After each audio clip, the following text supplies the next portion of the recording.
네, 퇴근길 라이브 함께하고 있습니다. 저는 오늘 내용을 보고 이분을 굉장히 기다렸어요. 네네. NH 많이 기다리신 것 같아요, 그럼요. 보니까. 부동산 공인중개사 자격증을 보유하고 있는 저입니다. 그래서 이분을 기다렸고요. NH투자증권 김열매 연구위원 함께합니다. 위원님 어서 오세요. 네, 안녕하세요. 반갑습니다. 네, 공인중개사 자격증은 없는 NH투자증권 연구원입니다. 네. 아유, 그건 그냥 없어도 돼요. 연구원님이 연구위원이 저보다 훨씬 더 많이 어디 시장에 자리를 한번 대해서 바꿔볼까요, 그럼 오늘? 제가 뭐 위원님을 이쪽으로 한번 모셔볼까요? 제가 여쭤봐야 될 것 같아요. 자격증이 있다고 전문가는 아니더라고요. 그렇죠. 예, 아, 근데 그냥 그 시험 진짜 어렵잖아요. 네. 힘들게 봤습니다.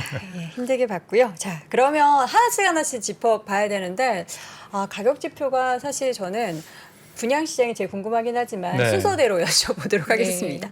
임대차 시장의 변화 좀 어떻게 많이 내려가고 있나요? 지금 전세 가격은 내려가고 있고요. 월세 가격은 올라가고 있는 그러더라고요. 또 전례 없는 상황이랄까요. 네. 특히 지금 서울의 고가 전세 시장이 최근 한 2년 동안 가파르게 상승했었는데 네. 이제는 뭐 그런 얘기까지도 들려오죠. 8월에 전세대라는 임차인 모시기 대란이었냐. 이런 얘기가 나올 정도로 전세 공급은 증가하고 있고 네. 전세 수요는 줄어들고 있는 상황이에요. 그래서 2년 동안 가파르게 상승했던 전세 보증금이 이제 조금 조정이 되고 있고 그러는 사이에 월세 가격은 전국적으로 봤을 때 월세 가격이 내려가는 지역은 그렇게 많지는 않은 것 같고요. 물론 월세도 내려가는 지역은 내려갑니다. 네. 상품이나 지역에 따라 차이가 있지만 월세 가격은 전반적으로는 조금 금리 상승과 함께 올라가고 있는 추세를 보이고 있습니다. 네. 이게 전세가 내려간다는 얘기는 어쨌든 뭔가 공급이 좀 늘어난다는 얘기일 것 같은데 이제 공급이 늘어나는 게 지역별로 좀 편차가 있을 거잖아요. 네, 어느 그렇죠. 쪽이 조금 공급들이 있는 편이고 네. 또 전세 가격이 또 뭐 유독 좀 뭐 많이 내려간다거나 혹은 상대적으로 좀 잘 버티는 가격에 좀 구분이 보여지나요? 사실 이제 저희가 수요 공급 얘기하는데 제가 오늘 나온 게 찾아보니까 2월에 나오고 6개월 만에 나왔더라고요. 네. 그런데 그 6개월 전하고 지금하고 이 자산 시장에서 제일 중요한 변수 금리가 너무나 크게 바뀌었잖아요. 그렇죠. 네. 그러면 아마 지금 보시는 시청자분들이 아마 그러실 거예요. 아니 쟤는 2월에는 공급이 부족하다고 하다가 지금 와서 무슨 소리냐 이런 얘기 하실 거거든요. 근데 신규 주택의 공급은 우리가 이미 짓고 있는 공사 물량을 알고 있기 때문에 예상한 대로 움직이고 있어요. 지역별로 어디는 입주 물량이 많고 어디는 적다. 그래서 그게 일반적으로는 전세 시장의 공급 요인이라고 볼 수가 있는데요. 올해 지금 최근에 나타나고 있는 변화는 신규 주택 입주 물량만의 변화가 아니라 이거는 이제 기존의 주택을 갖고 계신 분들이 임차 공급을 더 많이 해주고 있다라는 얘기입니다. 이것도 굉장히 좀 새로운 얘기일 수가 있어서 네. 제가 준비한 자료를 한 페이지 보여드릴게요. 이 지금 화면을 하나 봐주시면요. 6월 21일 정부가 1차 부동산 관계장관 회의, 즉 이번 정부 들어서 첫 번째 부동산 관계장관 회의에서 임대차 시장 안정 방안으로 상생 임대인 제도를 발표를 합니다. 이 1주택을 갖고 있는 경우에도 세를 주고 다른 데 가서 살고 계신 분들이 원래 많죠. 그런데 전 정부까지의 정책은 1주택을 구매해서 직접 거주해라라는 정책이었어요. 그래서 세를 주기보다는 팔려고 생각해도 일단은 들어가서 거주 요건을 채우고 팔아야만 되는 정책이었거든요.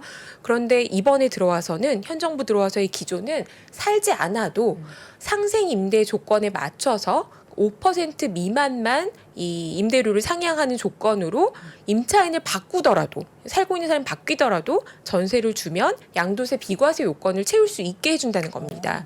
이게 제가 보기에는 서울 같은 구도심 지역, 이 역세권 구도심 지역의 전세 공급을 늘리는 방향이 갑자기 된 게요. 이게 이제 땡겼다가 풀면 갑자기 시장에 공급이 많아지잖아요. 왜냐면 지금까지는 전부 실거주 하라고 하다가 갑자기 풀리고 있는 정책들이 상생 임대인 제도만 있는 게 아니다. 이 보시는 화면의 오른쪽 표를 봐주시면요.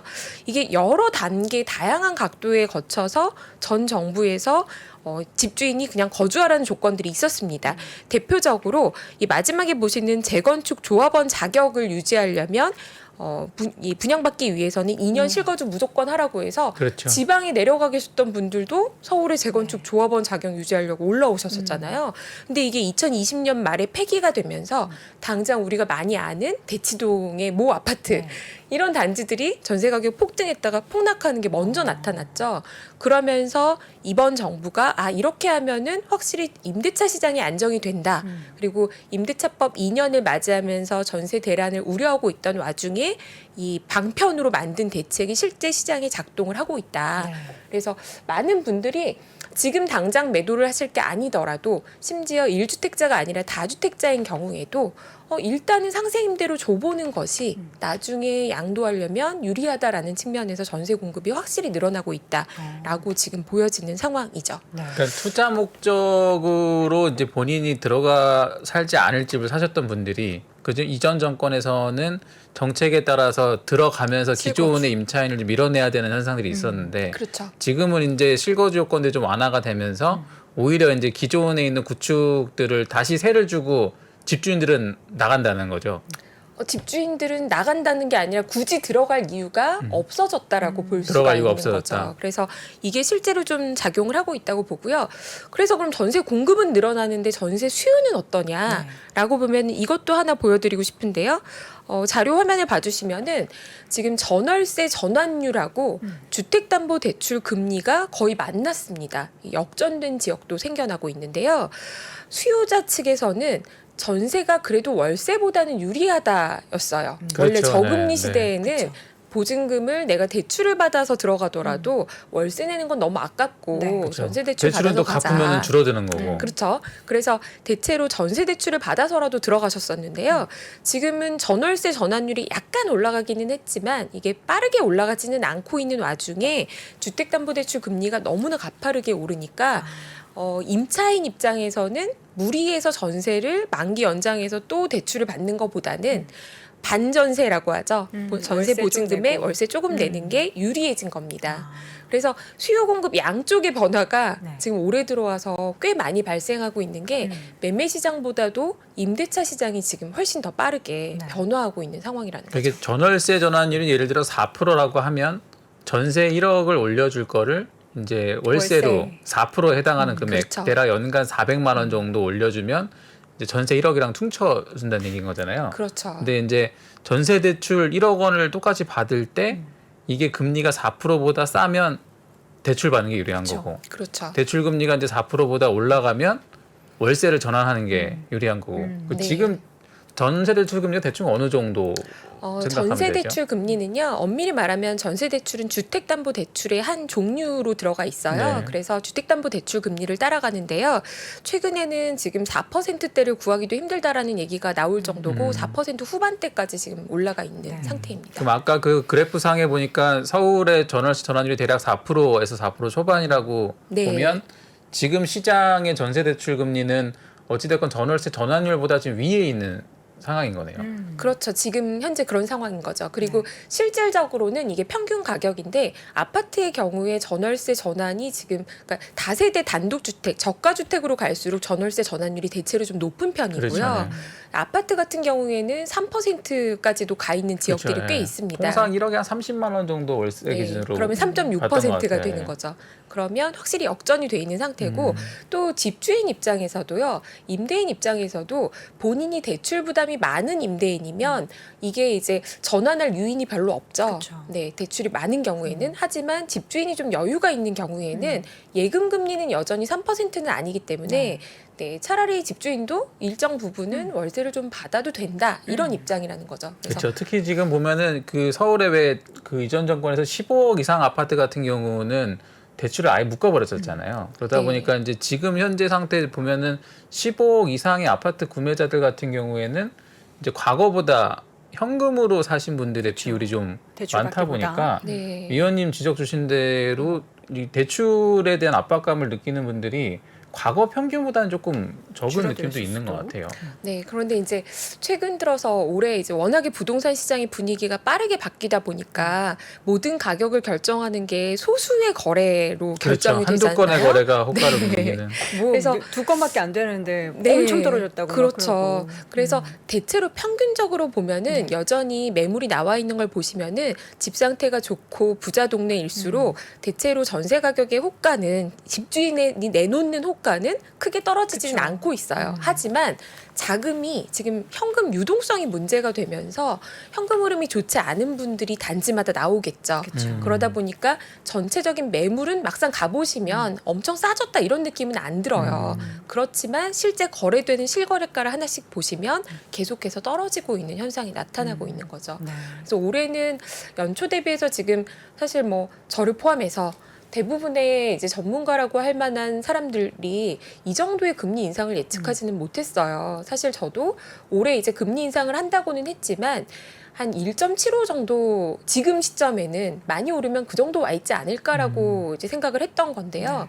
이미 한참 더 올라가 있는 상황이고 연말에는 뭐 3%까지도 지금 열어놓고 봐야 되는 상황이다 보니까 이런 변화가 빠르게 나타나고 있고 그래서 이제 느끼시는 분들이 체감이 다 너무 제각각인 상황이 돼 그러실 있어요. 것 같아요. 맞아요. 네. 갱신권을 쓰는 분 계시고 이제 안 못 쓰는 분 계시고 전세 가격이 하락한다라고 지표상 나오고 있고 저도 분명히 숫자를 확인하고 있지만 또 막상 계약갱신 청구권 한 번 쓰신 분들이 다시 구하러 나오시면 그렇죠. 2년 전 대비해서는 그래도 전세 올라가 가격이 있죠. 높기 때문에 체감하시는 상황은 지표랑 좀 다르게 움직이고 있긴 하죠. 어쨌든 지금 전월세 시장을 좀 위원님 설명대로 정리를 해보면은 전세 시장 같은 경우에는 실거주 집주인들의 실거주 요건이 좀 완화되면서 상대적인 공급이 좀 늘어서 네. 전세는 조금 안정화되는 흐름들이 있고 조금 빠지는 흐름들이 있는 것 같고 네, 이제 월세 같은 경우는 금리가 이제 올라가면서 그렇죠. 자발적으로 이제 월세를 원하는 수요가 좀 늘고 있다. 네, 이렇게 좀 맞습니다. 정리하면 될까요? 그래서 수요와 공급의 양쪽이 동시에 변화가 나타나면서 각각의 변화는 작아 보이지만 실제로는 작년까지 흐름과는 완전히 다른 양상을 보여주고 있다는 거죠. 네. 이게 또 하반기 가면서 또 다른 변화가 또 있을 것 같아서 조금 더 지켜봐야 될 것 같고 네. 그러면 어쨌든 전세 가격이 떨어지고는 있다. 그러나 실제로 전세를 사는 입장에서는 크게 느끼지를 못하는 상황이면 매매 가격은 어떻습니까? 매매 가격도 하락하고 있습니다. 전국적인 지표가 지금 하락 반전한 상태이고요. 가장 마지막까지 어떻게 보면 좀 버티고 있다라고 했던 게 강남 3구에서도 서초구였는데 네. 여기까지도 이제는 하락 반전을 했습니다. 그리고 이제 그것보다도 더 큰 것은 서울 아파트의 매매 거래량이 올해 줄었죠? 상반기 6개월간 거의 2020년 한창 피크 때는 월 거래량이 15,000건도 갔었거든요. 근데 올해 지금 상반기 6개월 동안 10,000건 수준밖에 안 됩니다. 월 단위로 지금 줄었네요. 1,000건대 수준으로 확 떨어져 있는 상태고요. 공인중개사분들은 진짜 어려우시겠네요, 요새. 맞아요. 그래서 공인중개사만 개업을 안 어려우신 합니다. 게 아니죠. 아, 그래서 개업을 안 하신 겁니까? 아, 네, 제가 지금- 뭐 다른 아니고 부동산 시장 전략적으로 좀 앵커를 하고 계시는군요, 지금. 지금 제가 이제 담당하고 있진 않지만 뭐 가구 업체라던가 네. 인테리어 회사들 힘들죠. 이런 쪽의 실적에도 확실히 영향을 오늘 주고 가구 회사들 있고요. 실적은 진짜 안 좋대요, 제가 보니까. 네, 이사를 안 가면 사실 가구 회사 리모델링 나쁘지 안 하고. 않죠. 네. 그리고 이사 업체들 네, 그래서 힘들죠. 다양한 개인 사업자들도 영향을 분명히 받고 있는 상태예요. 근데 어쨌거나 지금 분위기로는 연말까지 금리 추이를 우리가 속단하기는 어려운 상황이기 그쵸. 때문에 이게 안정화될 때까지는 거래가 빠르게 살아나기는 조금 어려운 상태고요. 매매 가격이 영향을 받으면서 지금 전세 가격이 어느 정도까지 내려가느냐가 매매 가격을 얼마나 끌어내릴 것인가 거래 침체를 부를 것인가를 결정할 수 있는 좀 중요한 요인이라고 그죠. 통상적으로 이제 보여집니다. 갭 투자라고 하는 걸 활용하시는 분들은 어쨌든 전세 가격이 버텨주는 걸 전제로 거기에 그쵸. 이제 본인의 예산을 얹어 갖고 구매하는 경우들이 많았잖아요. 네, 그게 꼭 갭 투자 때문에 제가 전세가 매매가 비율을 말씀드리는 거는 아니고요. 네. 물론 투자 수요도 있지만 실거주자 입장에서도요.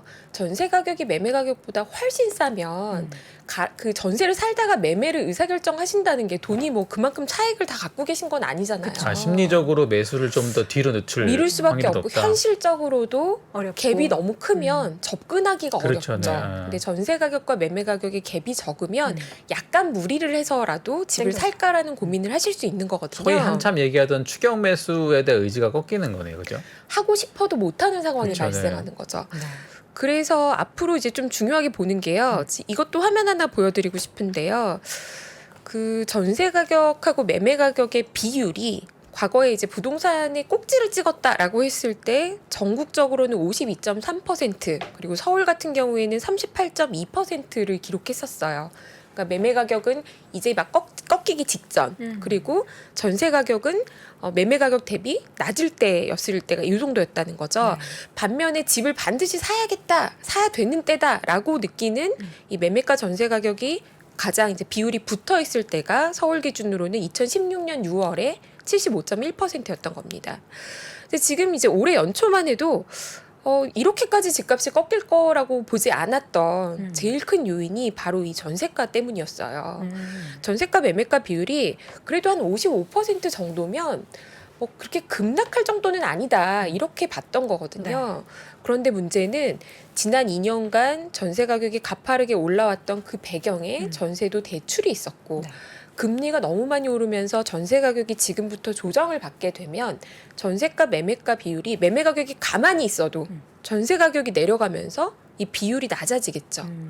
그렇게 되면 실수요자도 매매로 전환하기가 힘들어지고 구매 욕구도 당연히 매수 의욕 자체가 떨어지게 될 거고요.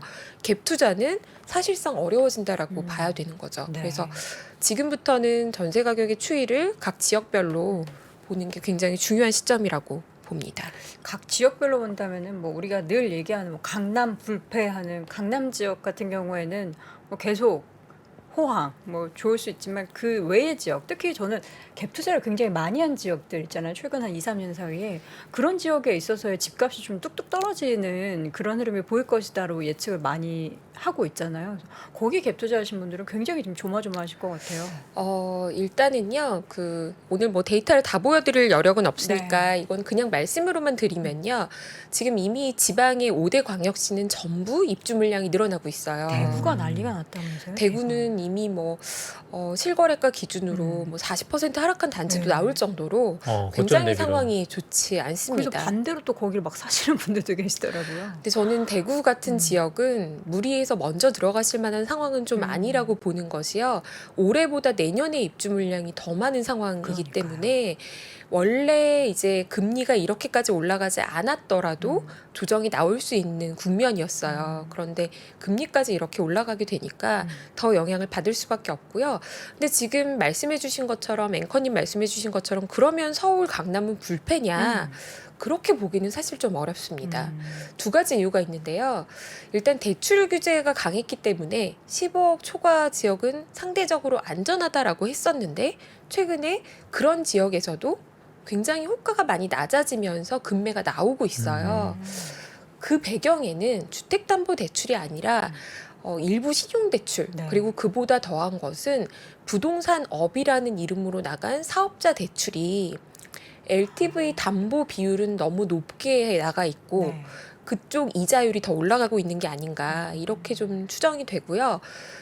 DSR 규제 같은 경우에도 은행권에서는 사실 작년에 이미 40% 미만으로 맞춰져 있었어요. 그렇죠. 그런데 올해는 카드사나 캐피탈, 저축은행, 보험사 각종 이제 1금융권, 2금융권의 다양한 금융권에서 지금 DSR을 차주별 단위로 강화를 하는데요. 이게 생각보다도 좀 대상이 이제 영향받는 만기 오시는 분들이 꽤 있는 것 같고요. 그리고 이제 마지막으로 하나 더 보여드리고 싶은 차트가 있는데요. 이게 마지막 차트일지는 제가 모르겠지만 요 화면을 하나 더 보여드리면요. 앞으로 이 서울 집값의 큰 변화 요인이 될 수 있는 거는 이미 전국적으로 지금 하락하고 있는데 서울이 좀 덜 빠졌어요. 그러면 서울의 평균 가격에서 앞으로 서울이 더 추가적으로 빠질 거냐 아니면 덜 빠질 거냐를 결정할 수 있는 거는 재건축 정책입니다. 이 재건축에 대한 기대감이 서울 아파트 같은 경우에는 상당히 이제 가격 호가가 크잖아요. 네. 한 갭이 거래될 때마다 억 단위로 움직이는 게 그쵸. 특히 재건축 시장인데요. 네. 올해 들어와서도 상대적으로 연초 대비해서 아직 비싼 것들은 대체로 재건축 아파트들입니다. 여기는 개발 기대감이 그만큼 높은 거고요. 전 정부에서 공공주도 재개발만 빌라나 역세권 다가구 주택을 중심으로 했다면 이번 정부의 공약은 민간 주도의 재건축 활성화가 들어가 있기 때문에 요거에 대한 기대감이 지금 시세에 어느 정도 반영이 돼 있다고 보는 거거든요. 그런데 이 재건축은 시장 상황도 좀 받쳐줘야 되고요. 정책도 완화를 해줘야 되는데 이게 이제 잘 맞물리지 않으면 시세가 하향 조정을 받을 때 더 하락하는 경향이 있습니다. 지금 보여드린 차트에서 보시는 것처럼 2007년 고점에서부터 2014년 저점까지 일반 아파트, 재건축을 제외한 일반적인 아파트보다 재건축이 더 크게 조정받은 거를 보실 수 있고요. 서울만 그런 게 아니라 경기도도 마찬가지 상황을 보입니다. 그래서 이 정책을 이번에 사실 이 호우로 인해서 다들 비 피해 많이 입으셔서 힘드신데 그래서 국토부가 어제 발표하려던 정책을 지금 다음 주로 미룬 상태예요. 그렇죠. 여기에 이제 재건축 정책이 어느 정도 들어가느냐가 시장의 관심사고요. 그러면 이제 그 정책이 나오면 바로 다 재건축이 계속 화랑이 되느냐? 제가 보기에는 재건축의 규제 완화는 앞으로 단계별로 갈 가능성이 좀 높아 보여서 그 사이에 서울의 아파트 가격이 좀 혼조세를 보이지 않을까 이렇게 생각이 되고요. 단계별이라 하면 어떤 단계들 그게 지금 보여드리려는 이 페이지를 하나 봐주시면요. 재건축의 이제 부동산 3법이라고 해서 재건축 시장을 움직이는 큰 법들이 있는데요. 분양가 상한제는 일반 아파트보다도 재건축 사업의 사업성에 훨씬 더 큰 영향을 주죠. 그래서 박근혜 정부에서 부동산이 다 망했다 그랬을 때 아무도 집을 안 사려고 할 때 나왔던 가장 센 규제 완화가 이 분양가 상한제 폐지와 재건축 초과이익 환수제 사실상 폐지에 가까운 유예 그렇죠. 그리고 재건축 조합원의 분양 주택수를 완화합니다. 그래서 여러 채 갖고 계신 분들이 여러 개를 가져갈 수도 있고 1+1이라고 해서 대형 아파트 갖고 계신 분들은 2채를 가져갈 수도 있는 그렇죠. 이런 파격적인 완화가 나왔고요. 이게 실질적으로 효과가 있었다라고 저는 보는데요. 문재인 정부는 박근혜 정부에서 이렇게 완화했던 정책 때문에 재건축을 중심으로 너무 부동산이 폭등한다라고 생각하면서 이 세 개를 다 정반대로 돌렸습니다. 그래서 이제는 재건축을 너무 오래 못했으니까 이번에는 무조건 하겠지라는 기대감이 훨씬 커져 있는 그쵸. 상태인데 이 규제를 세 개를 그러면 한 번에 다 박근혜 정부처럼 풀 수 있느냐?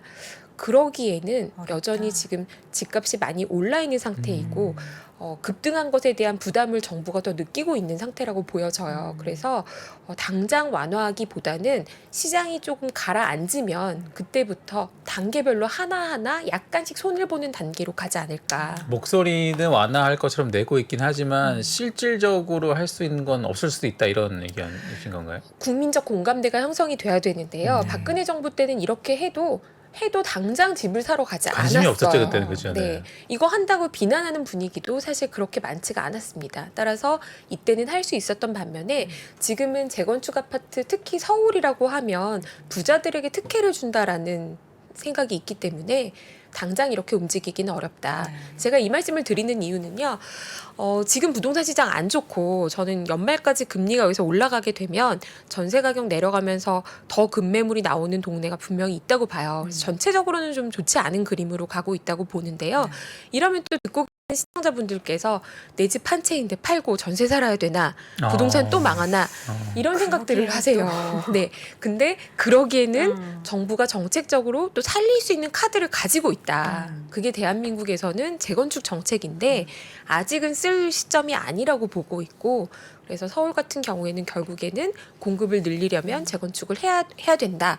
언제 하느냐? 시장이 좀 더 가라앉고 나면 거래 활성화를 위해서 조금 풀어주는 단계로 가지 않을까 이렇게 보여집니다. 지금 근데 전체적으로 가라앉았다라고 말하기에는 그렇게 많이 또 가라앉은 분위기는 아니라서 이게 거래 자체가 지금 워낙 없는 없죠. 상태에서 이제 좀 몇몇 호가들이 이제 빠진 상황인데 이 빠지는 폭이 워낙 크게 나오다 보니까 어쨌든 갖고 계신 분이든 혹은 매수를 대기하는 분이든 다 불안한 상황은 마찬가지인 것 같아요. 네. 네. 정부 정책이 뭐 추구하는 게 보면 주거 안정이라고 하는데 주거 안정을 추구하는 거에 있어서의 시장의 변화는 어떻게 우리가 좀 생각을 해야 될까요? 네, 정부 정책이 이제 주거 안정을 추가하게 된 거는요. 요 그림을 하나 봐주시면요. 2011년도부터 14, 15년 부동산 아주 침체기에 서울 아파트도 아무도 안 사려고 할 때 이 기간 동안에 전세 가격이 상당히 폭등을 했습니다. 네. 지금은 전세 가격이 내려가요. 그런데 그러면 매매 전세 월세 중에 월세만 오르고 나머지는 계속 내려가는 현상이 네. 수년간 지속될 거냐? 그러지 않겠죠.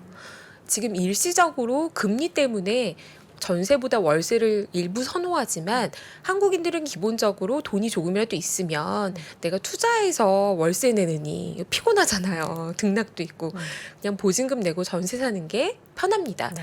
그래서 어느 정도 균형이 맞춰지고 나면 집은 안 살 수 있죠. 집값이 빠진다라고 생각하면 비싸니까 안 살 수 있는데 전세 수요는 다시 증가할 수가 있거든요. 이제 그렇게 되면 매매 수요가 정체된 구간에서 실수요가 강한 지역일수록 전세 가격이 많이 올라가겠죠. 네.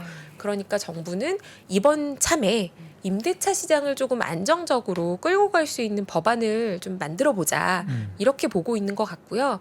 임대차법이 취지는 좋았지만 지난 2년 동안 너무 무리하게 이제 전세 가격이 올라가 있는 부분이 부담이 되기 때문에 요거를 지금부터 이제 전세 가격이 내려가고 있는 국면에서 안정화시킬 수 있는 방안을 찾고 있는 것 같거든요. 그래서 요 개정안이 어떻게 나오는지를 좀 임대차법 개정안이 어떻게 나오는지 봐야 될 것 같고요. 일각에서는 임대사업자, 민간 임대사업자 부활의 가능성을 점치시는 분들도 있고 이걸 기대하시는 분들도 있어요. 그런데 이거는 이제 전 정부에서 민간 임대차 시장을 제도화하려는 시도에서 한 거였지만 너무 과도한 혜택을 줘서 너무 매수를 많이 하게 만들었다 이런 비난을 받았기 때문에 이번 정부에서는 상당히 신중을 기할 걸로 보여지고요. 일단은 소형주택 중심으로 왜냐하면 소형주택이 전월세 전환율이 높고 또 최근에 전세보증 사고도 상당히 많이 발생하고 있기 때문에 집주인한테 착한 임대인으로서의 의무를 부과하는 동시에 임대료를 서서히 올리게 하는 방향으로 요거를 좀 내놓지 않을까 이렇게 생각이 됩니다. 따라서 제가 느끼기에는 공약하고 지금하고는 온도차가 좀 생겼어요. 지금 현재 국토부 장관의 발언들을 보면요. 지금은 재개발 재건축이나 일기 신도시 특별법이 우선순위에 있는 것 같지 않고요. 부동산 시장이 가격 조정을 겪는 동안에 다시 전세 수요가 살아나기 전에 임대차 시장을 조금 더 안정시켜 보자라는 취지이기 때문에 저는 개발에 대한 기대감은 약간 낮추시는 게 좋을 것 같고 그렇다고 해서 정부가 이런 임대차 시장 안정을 말한다는 얘기는 장기적으로 전세 가격이 계속 내려가기도 사실 구조적으로 쉽지는 않다. 이 점을 좀 염두하시는 게 좋지 않을까 싶습니다. 네. 지금 정부에서 어쨌든 뭐 공약으로 내세운 것도 그렇고 뭐 250만 원 플러스 알파 공급 계획을 내놓겠다고 이제 하다가 지금 발표가 좀 연기된 것 같은데 어쨌든 뭐 시장에서 예상하고 있는 혹은 어떤 식으로 이 공급들이 진행될지에 대한 뭐 대략적인 가이드라인이 있을까요? 네, 사실 250만 호 공급 계획은 공약에서도 다 들어가 있던 내용이고요. 그렇죠. 네. 이 중에 사실 200만 호 정도는 전 정부에서 계속 다양한 방법으로 만들어낸 공급 계획에 조금 더해진 수준이기 때문에 시장에서 기대하고 있는 부분은 어떻게 보면은 큰 새로운 게 나온다기보다는 공약에서 언급됐던 내용이 얼마나 실행이 빠르게 될 수 있는 게 나오느냐예요. 그렇죠. 실제 250만 원 다 공급될 거라고 믿는 사람 별로 없는 것 같아요, 그죠? 근데요, 이게요, 그렇게 무리한 숫자는 아닌 것이요. 저처럼 단기 6개월, 1년의 가격을 보는 사람은 공급 물량이라 함은 입주 물량을 기준으로 얘기를 해요. 그렇죠. 하지만 정부는요, 장기 주택 공급 계획을 세울 때 입주 물량으로 계획하지 않습니다. 정부는 공급 계획. 당연히 계획을 세울 때는 인허가 기준으로 얘기를 하고요. 인허가를 받고 나서도 분양까지의 시차도 있고 분양하고 나서 입주까지의 시차를 감안하면 인허가부터 빨리 가야 3년, 입주까지는 5년은 봐야 된다는 거죠. 공인중개사님 역시 잘하시네요.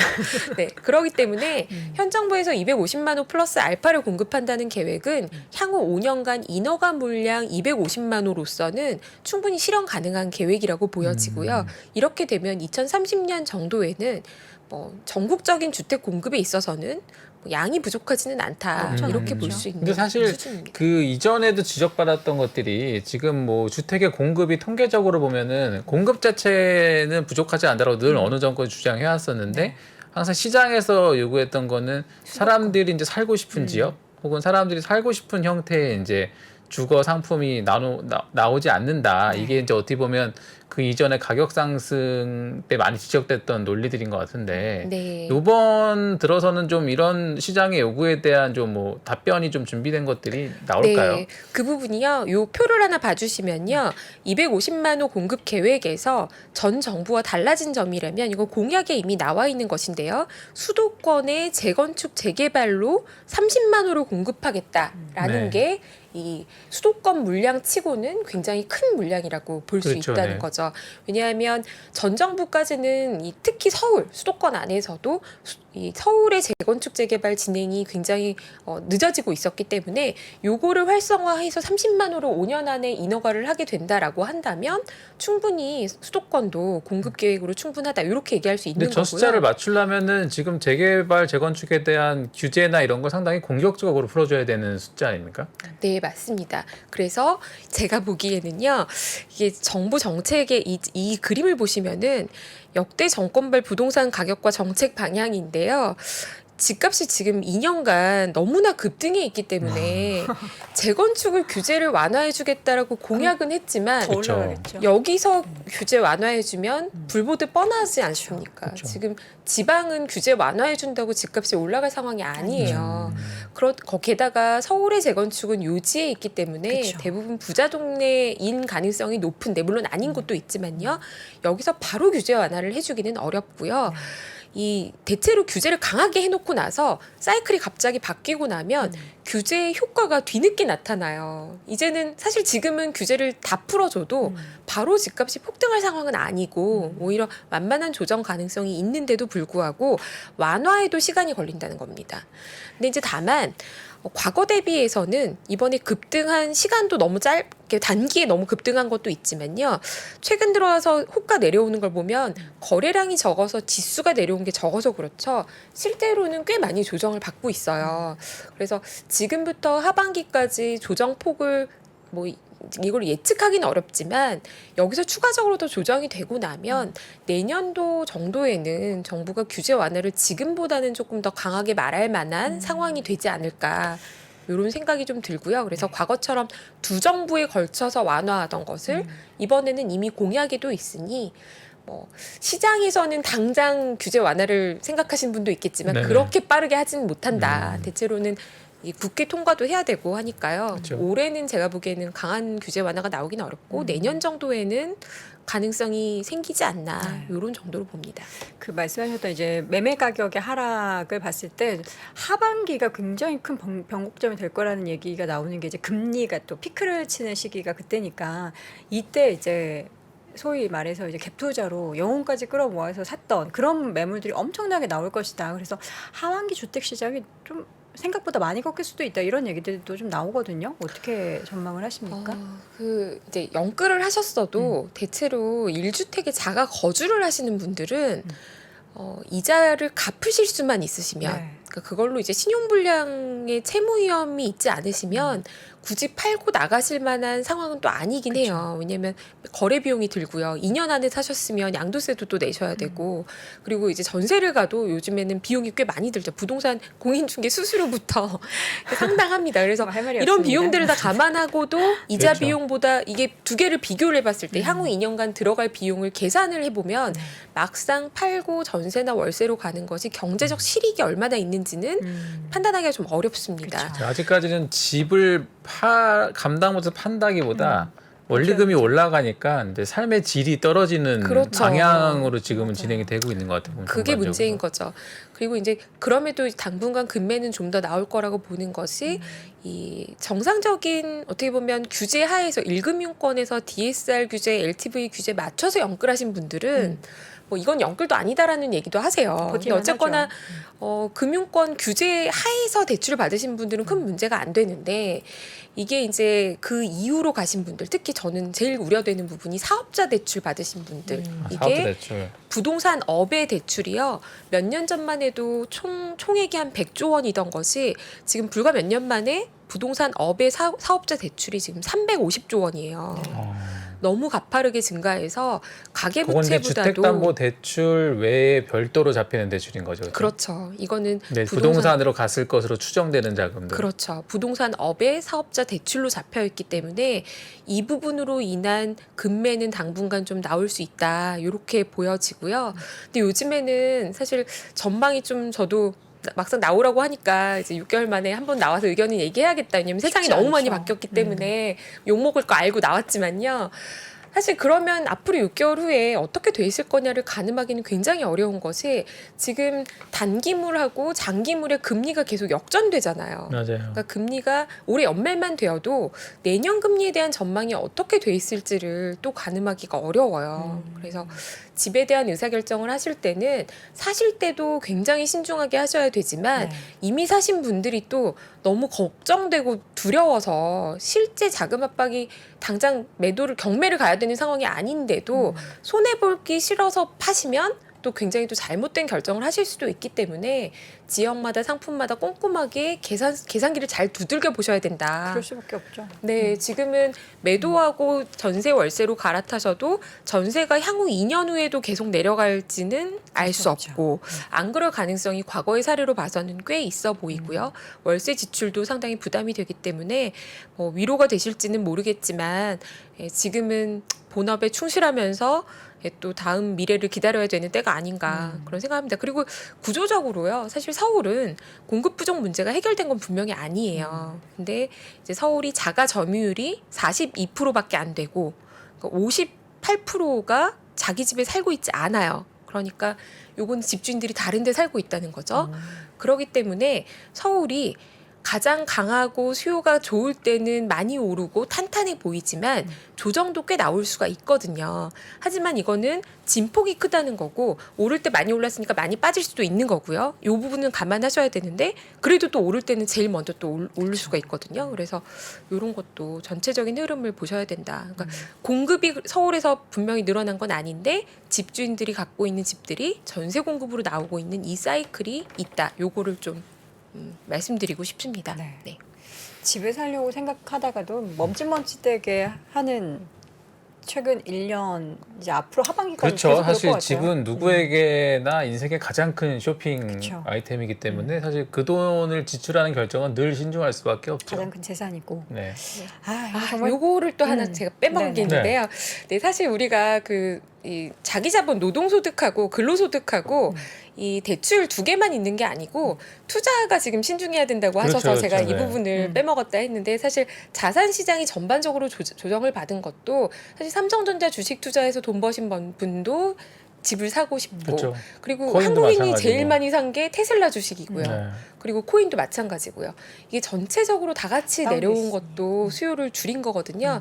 근데 이제 부동산은 느리게 반응하지만 이런 주식 시장이나 이런 유동성이 강한 시장은 좀 빠르게 반응할 수 있기 때문에 요게 올라가면 또 시장 분위기는 다소 바뀔 수도 있다. 이런 변수도 있다는 것도 말씀드리고 싶습니다. 네, 알겠습니다. 자, 부동산 시장의 변화.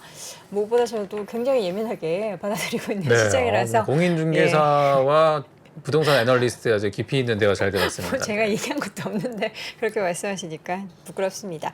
자, 다음번에 또 출연하실 때는 어떠한 변화가 있을지가 참 걱정도 되고 기대도 됩니다. 오늘 이 시간 NH투자증권 김열매 연구위원 함께했습니다. 위원님 고맙습니다. 네, 감사합니다. 고맙습니다.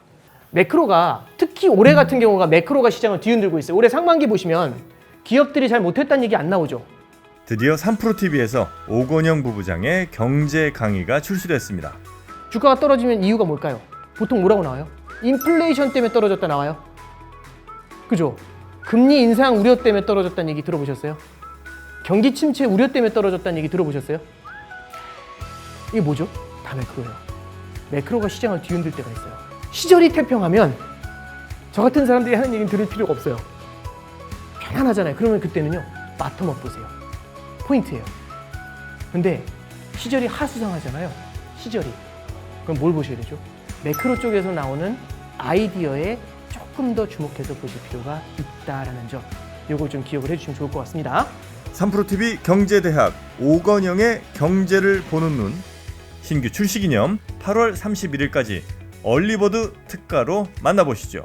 지금 바로 영상 아래 댓글을 확인하십시오.